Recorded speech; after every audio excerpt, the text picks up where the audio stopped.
My neighborhood is not the best place in the whole entire world, but at the same time, it's not the worst place either. There's a lot of good people here.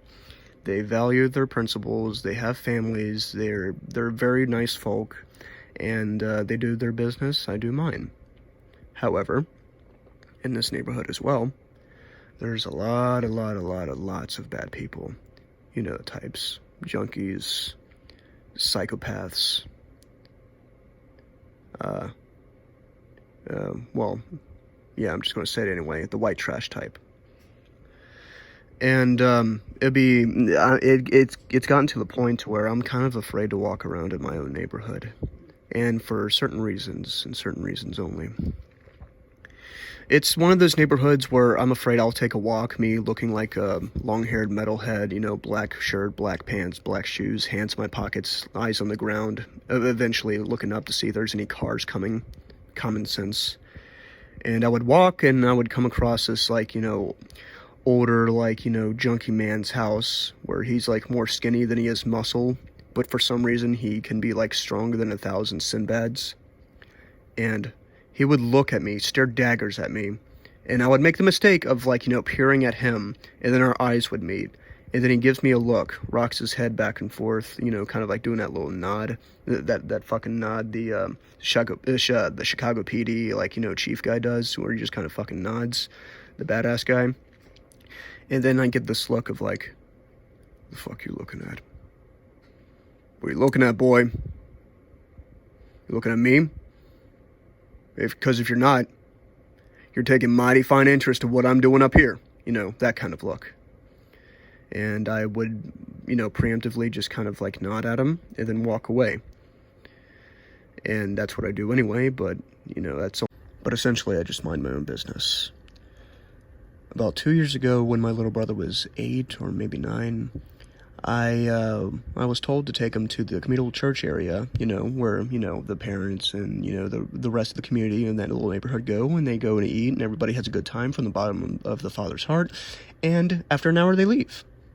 So I take him up there, I drop him off with my brother and sister, I think, who were there at the time, and I head back to my house. Everything was fine, everything was great. You know, metalhead, you know, black shirt, black pants, black shoes, just kind of like, you know, walking directly home, eyes on the ground. And I come back an hour later to check on him, see if everything was done. And there was these 2 cars parked by. And there was these 2 men talking to each other. I figured, well, they're just 2 men talking to each other. It's like, kind of like, hey, Bob, I haven't seen you, and so on and so forth. So I just kind of like, you know, whiz my way past them.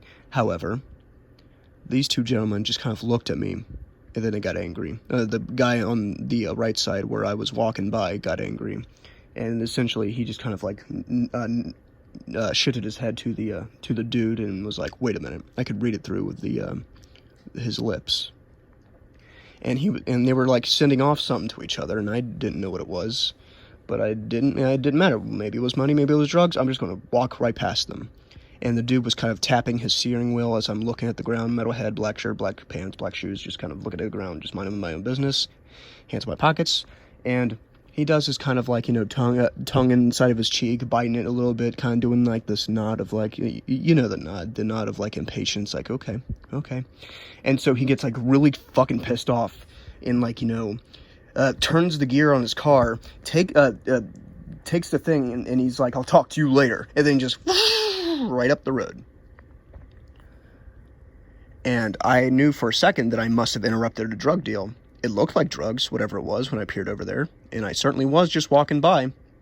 And now I was afraid, because if I was going to take my little brother home, I mean, to my place anyway, and then wait until, like, you know, mom wants to come get him or not, and then I was afraid that me and my little brother in, like, the same car would probably come by and be like, you interrupted my drug deal. Bang, bang, bang, bang, bang, bang, bang, bang. And then we're both dead. I was very pissed off at that fact. Very pissed off. So I kept him, like, you know, behind me because I didn't know what was going to happen. And, you know, we went to the house safely, and, you know, mom got him. And I was just kind of left with the rest of my day doing whatever I was going to do. And that was the drug deal interruption.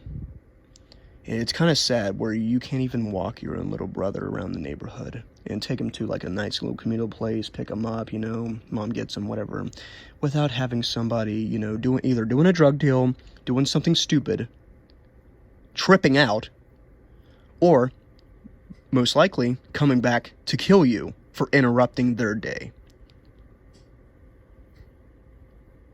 It's crazy, man.